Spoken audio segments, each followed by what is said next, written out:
महेश जी साहब अग्रवाल, दिवेश जी साहब अग्रवाल, कंटी भाई भावे, राधेश्याम जी साहब कुमावत, घनश्याम जी साहब गर्ग, भाई विक्की जी लाहौटी। सभी से निवेदन करता हूं कृपया अतिथियों का स्वागत करने के लिए बता रहे। प्रवीण जी साहब जैन, महेश जी अग्रवाल,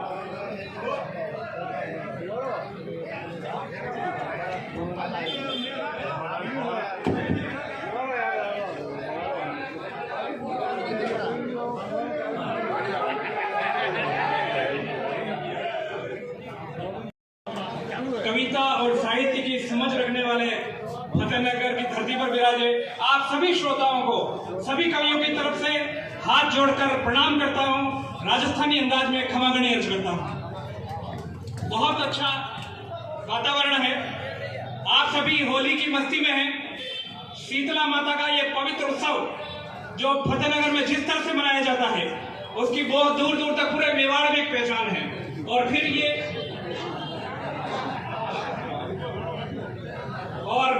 ये कवि सम्मेलन बिल्कुल हम पूरे देश में कवि सम्मेलन में जाते हैं, लेकिन मुझे पता है कि ये कवि सम्मेलन अपने आप में अलग तरह का कवि सम्मेलन है, क्योंकि आप सभी मस्ती के मूड में होते हैं और ठहाके और हंसी और आनंद का ये कवि सम्मेलन होता है। जब नारायण जी भाई साहब का मेरे पास में फोन आया कि हिम्मत सिंह जी आपको आना है, तो मुझे भी अच्छा लगा। मैं आपके पास में भारोड़ी का हूँ, मावली के पास में, लेकिन फतेहनगर में टीम लाने के लिए मुझे आदेश मिला है, ये मेरा सौभाग्य है, ये आप सभी का प्रेम है मेरे प्रति। मैं कवि सम्मेलन और कविताओं से हास्य ठहाकों के बीच में अब ज्यादा देर नहीं रहूंगा। मैं मंच सौंपता हूँ हमारे कवि सम्मेलन का संचालन करने वाले हमारे मित्र को। एक बात से मैं आपसे जुड़ना चाहता हूँ नवीन जी, सभी कवि जो सभी बातों को छोड़कर पूरे प्रेम भाव से निस्वार्थ भाव से यहाँ पर आए हैं, मैं आप सभी को धन्यवाद देता हूँ। आप सभी को धन्यवाद देता हूँ ये कवि सम्मेलन की जंजम सजाने के लिए। ये कवि सम्मेलन करना, त्योहार मनाना, होली की मस्ती पूरे देश में छाई हुई है और फतेहनगर की शीतला सप्तमी पूरे देश में विख्यात है। उसको विख्यात करने में आपकी आयोजन समिति का बहुत महत्वपूर्ण योगदान है, जो हास्य कवि सम्मेलन का आयोजन करती है। बहुत बहुत बधाई देना चाहते हैं नारायण जी और की पूरी टीम को। लीजिए साहब, इस कवि सम्मेलन की हम शुरुआत करने जा रहे हैं। बहुत अच्छी तरीके से आप विराजमान हैं, जो धरती पे विराजमान है वो अक्लमंद है, जो कुर्सी में बैठे वो ज्यादा अक्लमंद है, जरूर से ज्यादा। इधर विशेष अक्लमंद विराजमान है, यानी मूर्खों के बीच में यही अक्लमंद है। तो बहुत अद्भुत आज का महामूर्ख कवि सम्मेलन होने वाला है। ढंग से ताली वाली आप बजाते रहे, बात समझ में आ जाए तो ताली बजाओ, नहीं समझ में आए तो पास वाले की पीठ को ठोको, मगर कुछ ना कुछ करते रहो, क्योंकि ये मस्ती का कवि सम्मेलन है। और फतेहनगर वाले अच्छी तरीके से जानते, जिसकी मस्ती जिंदा है उसकी हस्ती जिंदा है। नारायण जी, जो आदमी मस्त रहता है वो कभी स्वर्ग में नहीं जाता। ढंग हो जाओ ताली। जो आदमी मस्त रहता है वो कभी स्वर्ग में नहीं जाता। बात अगर अगली अच्छी लगे तो फिर ताली बजाना। जो आदमी मस्त रहता है वो कभी स्वर्ग में नहीं जाता, बल्कि जिस जगह जाता है उस जगह को स्वर्ग बना देता है। जिस जगह जाता है उस जगह को स्वर्ग बना देता है। इसका मतलब ये नहीं है आकर के स्वर्गीय हो गए। ये बहुत अद्भुत कवि सम्मेलन, इधर से बसें आती रहेगी जाती रहेगी, कारवा चलता रहेगा। बहुत अच्छा। इधर बरका देवी कुल्फी आइसक्रीम कवि सम्मेलन से उठ करके जाकर के कुल्फी चू सकते हैं, खा सकते हैं। सामने लिखा हुआ रूपम श्रृंगारिका, उसके आगे कुर्सियां लगा दी गई है। और रूपम श्रृंगारिका दुकान का नाम यहाँ बेचते हैं पटाखे। ये समझ में नहीं आ रहा है, दुकान श्रृंगारिका की है और पटाखे बेचते हैं। बात समझ में आ जाए तो फिर ताली बजाना देखो नारायण। दुकान रूपम श्रृंगारिका की है, बेचते पटाखे हैं, जबकि को बेचना चाहिए थी फूलझड़ियाँ बेचने चाहिए, पटाखे बेचते हैं। इनको भी प्रणाम करता हूँ जहाँ भी है। और बहुत अच्छी सांवरिया ज्वेलर्स, जगन्नाथ ज्वेलर्स और बहुत अच्छे तरीके से लोग यहाँ विराजमान। आइए इस कवि सम्मेलन की शुरुआत करते हैं। लोग आ रहे हैं, आने जाने का क्रम जारी है। मैं देश के अच्छे कवि जो आप होली के कवि सम्मेलन व्यस्त थे, उनमें से बुलाकर के हिम्मत सिंह जी ने एक बहुत बड़ा कार्य किया है। एक बार जोरदार ताली कवि सम्मेलन के सूत्रधार हिम्मत सिंह जी के सम्मान में बजाइए, जिन्होंने पूरी टीम को जुटाए। आपका बहुत बहुत आभार व्यक्त करते हैं। माननीय चेयरमैन साहब हमारे बीच पधारे, आपका बहुत बहुत अभिनंदन, स्वागत। एक बार ताली बजाकर अभिनंदन करें माननीय चेयरमैन साहब का। क्या बात है। लीजिए, मैं परिचय के क्रम में सबसे पहले हिम्मत सिंह जी, इस हास्य कवि सम्मेलन में एकमात्र वीर रस के कवि, ओज के कवि और राजस्थानी भाषा के लिए संघर्ष करने वाले मायर भाषा के कवि, आपकी पहचान से आपको लग रहा होगा, आपकी वेशभूषा से ही जोरदार ताली बजाकर अभिनंदन करें। माली से हमारे बीच आए हैं। इस हास्य कवि सम्मेलन को अंतिम क्षण में वीर रस देशभक्ति की ओर ले जाने का कार्य जो करेंगे वो हमारे आदरणीय हिम्मत सिंह जी होंगे। साहब, पानी को नमन करती हूँ, यहाँ की पावन माटी को नमन करती हूँ, आप सभी को नमन करते हुए मंच को नमन करती हूँ। और जैसा कि मुझे आदेश मिला है माँ सरस्वती वंदना का, मैं अपनी वंदना की शुरुआत करती हूँ। उससे पहले आप सभी का मंच आते हुए पर जोरदार तालियां बजाकर मुझे आदेशित कीजिए माँ सरस्वती वंदना।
मैंने बेटी एक दिन पढ़ाते एक बच्चे से पूछा, मैंने बेटा क्यों रे तेरी भैंस दूध देती है? वो बोला नहीं सर, निकालना थोड़ा लगा। तो कैसे निकाले साहब? इन बच्चों को क्या संस्कार दिया? संस्कार देखो, ये नारायण जी जिन्होंने बोला है, पूरी सीट मिला करके बैठे हुए हैं, बिल्कुल भूख मिलाई मिली। अब अड़ा के लक्षण देख लो आप। अब कटु संस्कार आवे तो होली को कार्यक्रम करे नहीं लिए अड़ा के बड़े बेटा जी देखो बच्चा ने लाने लेना है। अब बच्चा ने भी आगे बिठाई मिली हुई, अंदर की गड़बड़ हो जाए तो बच्चा के माथे आ जाएगा। लेकिन मजे के मूड में है साहब। आइए इस कवि सम्मेलन की हम शुरुआत करना चाहते हैं। और पहला कवि जो आपका अपना कवि होगा, डॉक्टर चंपादास फव्वारा। आप इनके शरीर को देखो, आप इनके आंकलन को देखो। एक बार मैंने इनका चित्तौड़ के कवि सम्मेलन में बुलाया, ये अपनी लुगाई को साथ लेके आ गए थे। ये मोटे तगड़े उतनी दुबली पतली की भाभी जी, हाँ लगाई गई तो लगाए भी नहीं सके अड़ा। ये चित्तौड़ के पद्मनी महल में जा पहुंचे, ये मोटा मोटा शरीर हाँकने लगा, वो दुबली पतली भाभी जी इनकी गोद में लेट गई। अभी हाथ रस के कवि भाभी जी की जुल्फों पे हाथ घुमाने लगे, कहने लगे, कहो ये तुम्हें कैसा लग रहा है? भाभी जी बोली, मुझे ऐसा लग रहा है जैसे लक्ष्मी शेष नाग पर विश्राम कर रही है। ऐसा कवि जो मजे। इन सभी को निमंत्रण दे दिया, लास्ट में 9 बजे रात को मेरे को दिया, इसलिए इनको धन्यवाद है। इन्होंने कहा कि भाई कहाँ हूँ चंपादास जी में, कि मैं घर पे हूँ, कि यार फ्री हो तो आ जाओ, क्या लोगे? मैंने कहा दूसरे कवियों को देते हो उससे 100 रुपये कम दे देना, 100 रुपये कम देना, क्या आप तो आ जाओ, दूसरों को 100 ही दे रहे हैं।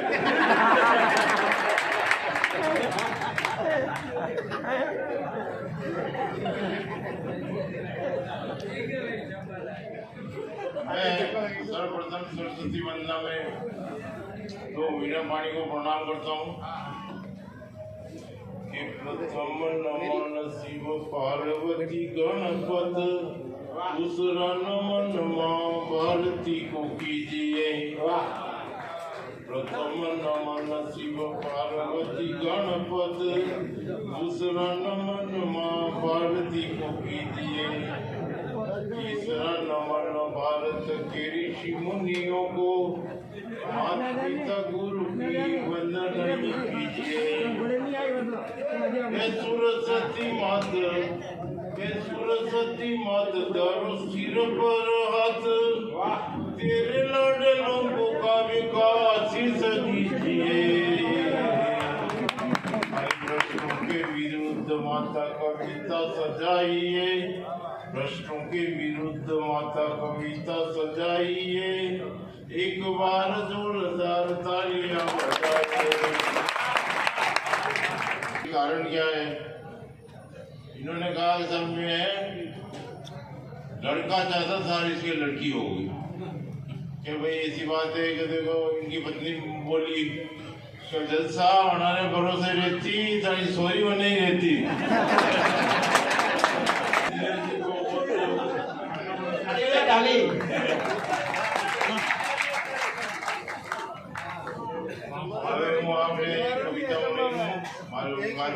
चुनाव चक्कर एमएलए चुनाव भी हो, इनमें कई चक्कर पड़े वो હું આપને बताऊं। मारे कविता रा बात रहे उनका नाम है जो एमएलए चुनाव लड़ी रहे, उनका नाम है भजियो और उनके काका का नाम है लखमो। तो वो लखमो भजिया ने हमने रो भाई चुनाव नहीं लड़ने ने नबरा काम है।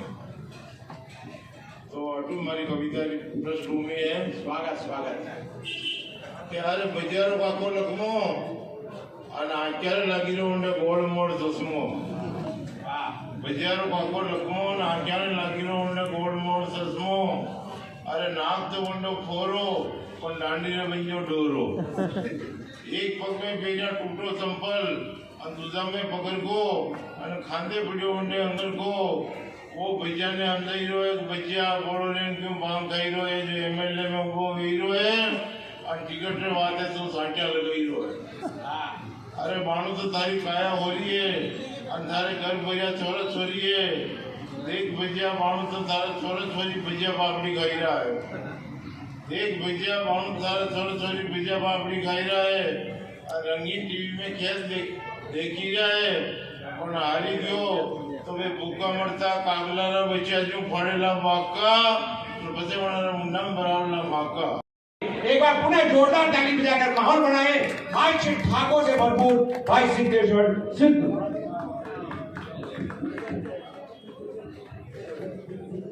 जो यहाँ बिछा रखा है वो यूं बिछा रखा है। पहले कुर्सी पे मैं बैठ के ट्राई किया, लगा कि सुरक्षा नहीं है। कवियों को जो समझाया उनका कुर्सी का मुंह मत रखो, नीचे ही बैठोगे तो ठीक रहेगा। अभी थोड़े दिन 2 दिन पहले मैं उठमड़े में गया तो वहां पे बहुत सारे लोग नीचे बैठे हुए थे, कुछ लोग कुर्सी पे बैठे हुए थे। तो मैंने वहां उनसे पूछा, मैंने कहा यार ये उठमड़े में आए हैं और ये लोग नीचे बैठे हैं, ये कुर्सी पर क्यों बैठे हैं? तो वो जो लोग थे उन्होंने समझाया जो लोग कुर्सी पे बैठे हैं उनका टिकट कंफर्म है।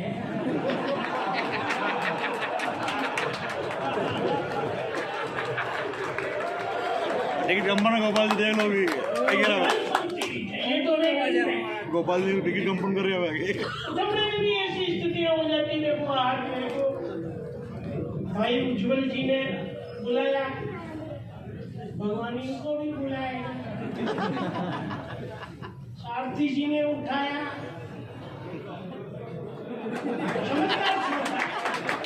समझाने की बात नहीं होती, बहुत सारी बातें होती जिसमें हम कुछ भी नहीं कहते और लोग समझ जाते हैं। अभी थोड़ी देर पहले हम यहाँ एक रेस्टोरेंट पे हमको खाना खिलाने का नाम था रेस्टोरेंट का, भूल गया, खाना बहुत बढ़िया खिलाया। वहाँ गए विनायक जो भी है, अगली बार मैं वहाँ आऊंगा, जो भी मेरे को वहाँ पे खाना खिलाए तो वो अच्छी बात है। खैर वहाँ पे मैं खाना खा के कुछ जल्दी फ्री हो गया, बाहर आया, 2 बच्चे खेल रहे थे, अंदर काफी रेस्टोरेंट में भीड़ थी। बात बच्चों के ज्ञान की और इनडायरेक्टली बहुत सारी बातें समझने की होती है। कहना कुछ नहीं है, समझना है। मैंने बच्चों से पूछा, मैंने कहा कि वो अंकल आप तो कवि है। मैंने कहा हाँ बेटा, तो मैंने कहा तुम दिन भर ये खेलते ही रहते हो कि पढ़ते भी हो कि नहीं हो? नहीं अंकल, हम फतेहनगर गए, पढ़ने में अव्वल है, जनरल नॉलेज तगड़ा है। मैंने कहा खेल रहे हो तो जनरल नॉलेज भी तगड़ा है, खेल भी तगड़ा है। तुम ये बताओ, मेरे एक प्रश्न का जवाब दे दोगे तो मैं फतेहनगर के बच्चों के नाम पर आप सबसे ताली बजवा के रहूंगा, ये दावा कर रहा हूँ। फतेहनगर के बच्चों ने क्या कहा, मैंने उनसे पूछा, मैंने कहा तुम खेल रहे थे तो खेल से संबंधित प्रश्न पूछूंगा। मैंने कहा बोलो बच्चों बताओ कि हमारे देश में राजीव गांधी खेल रत्न पुरस्कार क्यों दिया जाता है? बच्चे ने तपाक से कहा, सिंपल क्वेश्चन है अंकल, कि हमारे देश के पूर्व प्रधानमंत्री स्वर्गीय श्री राजीव गांधी ने खेल में एक ऐसा रत्न भारत को दिया है।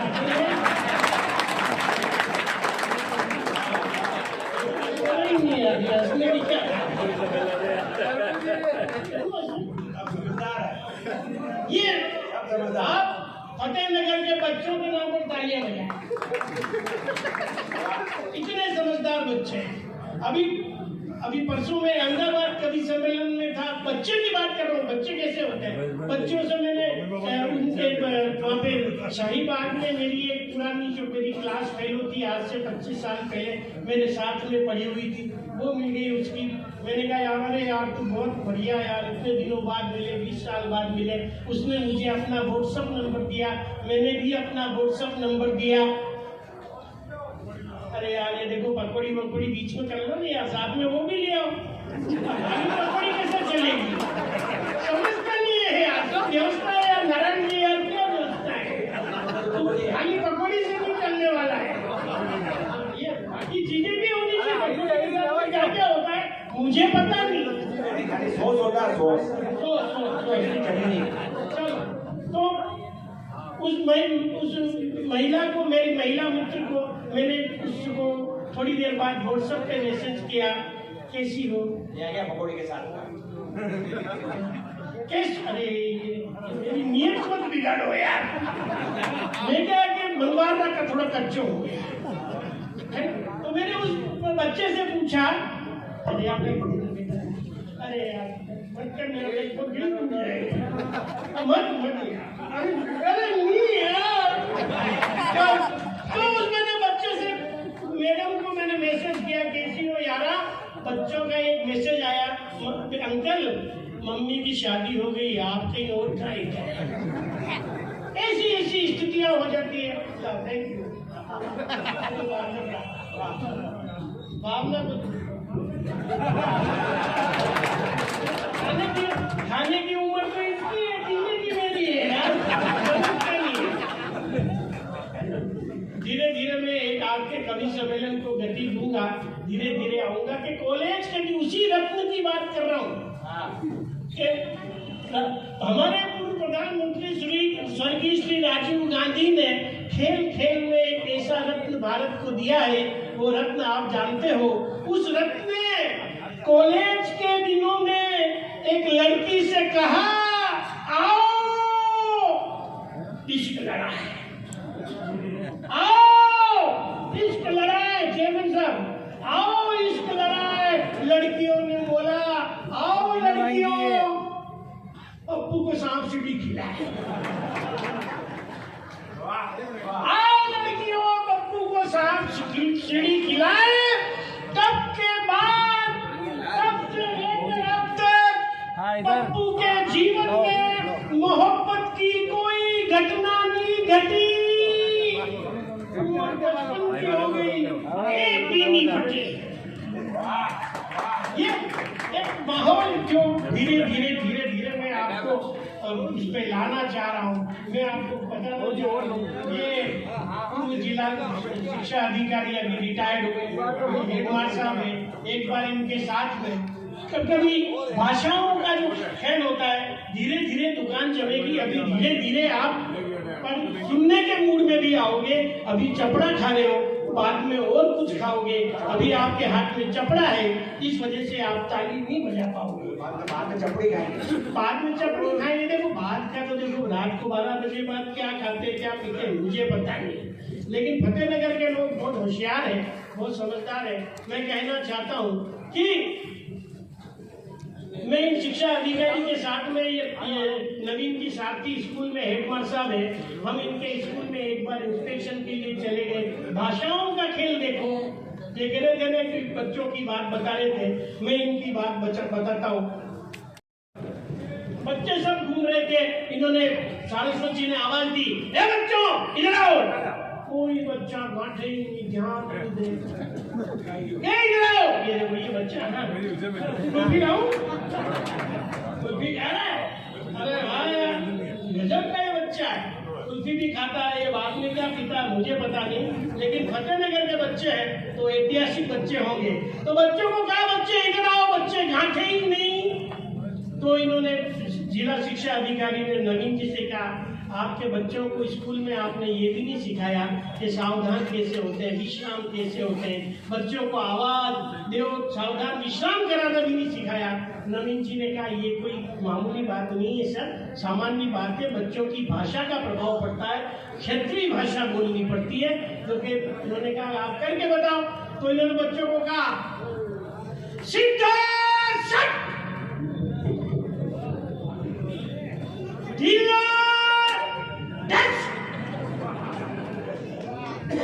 भाषाओं का गेम है, पूरा का पूरा भाषाओं का गेम है।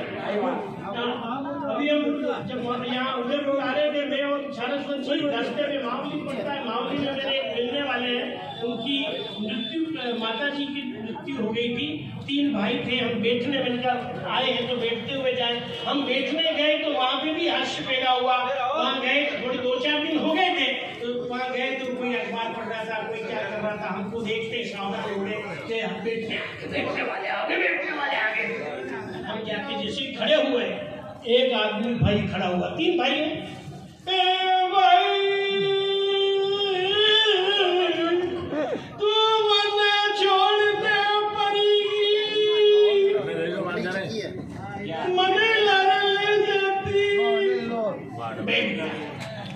दूसरा खड़ा हुआ, अभी की बात है 2 घंटे पहले, ए भाई तू मने लारे जाती।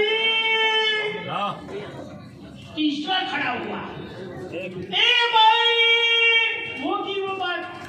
अब ये कुल्फी खा रहा बच्चा जैसा एक लड़की बैठी हुई थी वहां, वो दबाज से बोली, भाई कहीं बोलेरो गाड़ी लेने की जो थाने ले जाती की बात करूंगा, लेकिन आपकी इजाजत है एक पैरोडी में महाराणा प्रताप की कहना चाहता हूँ, क्योंकि हम व्यवहार में रहते हैं कि सारे सुख वैभव त्याग दिए, स्वाधीनता का स्वप्न सजाया था, तब जाके कहीं जग में वो हिंदुआ सूर्य कहाया था। और बाबा मेरी पंक्ति भी आपने लाने की कि सारे सुख वैभव त्याग दिए, स्वाधीनता का स्वप्न सजाया था, तब जाके कहीं जग में वो हिंदुआ सूर्य कहाया था। जीवनता का जाया था, महलों को ठुकराया था, दासता कभी ना मानी थी, पगड़ी की लाज बचानी थी, अपनी सी थी उनकी आरज़ू। मेवाड़ धरा अफसोस नहीं जो तेरे लिए कई दर्द सहे, महफूज रहे ये माटी मेरी, चाहे फिर धरती पर आना पड़े। भाई साहब 4 बार वाला जीवनता का जाया था, महलों को ठुकराया था, कभी ना मानी थी, पगड़ी की लाज बचानी थी, इतनी सी थी उनकी आरज़ू। बहुत बहुत बार आपने थोड़ी तालियां बजा के मुझे थोड़ा सा उत्साह दिया, और क्या समझ, बाकी मुझे बैठो बैठो बैठो बैठो मर रहे हो, मैं क्या आज मानो कहीं गए, लेकिन आप 2-4 तालियां बजे, और कम से कम पूरा फतेहनगर में एक भाई साहब तो मैंने जाना है, एक तो जाने का आप 4 टाउन आया, बाकी अभी दुनिया में कौन जाने आजकल। और आपको तो गाँव का आदमी और गांव के लोग बड़े हाजिर जवाब होते हैं, मैं आपको सीधे करके बताता हूँ। एक बार एक गांव का आदमी शहर में जाता है, और शहर में जाने के बाद देखता है यार यहाँ तो कितनी अच्छी लंबी चौड़ी सड़कें हैं, तो अपने जूतों को क्यों कसूं, लाठी के ऊपर टांगे बाजार में से निकलने लगा। एक शहर के मंचले युवक ने देखा यार कैसा गांव का बेवकूफ घूम पा रहा है, इसकी मजाक उड़ाते हैं, तो उसने कहा बादशाह आज तो मालपा गनाऊसा टेर में लिया नहीं, के बादशाह आज तो मालपा गनाऊसा टेर में लिया नहीं। बादशाह भी गाँव का पलट में फटाक से जवाब दिलो के भैया मालपा तो घना ऊंचा ट्रेन में लिया, पर तो धारा आगे में लड़ाई की जेब तो पड़ी थी। अब वही आदमी एक बार पहली बार ट्रेन में सफर कर रहा साहब, अब उसी ट्रेन के डिब्बे में तो शरारती तत्व के बच्चे घुस गए।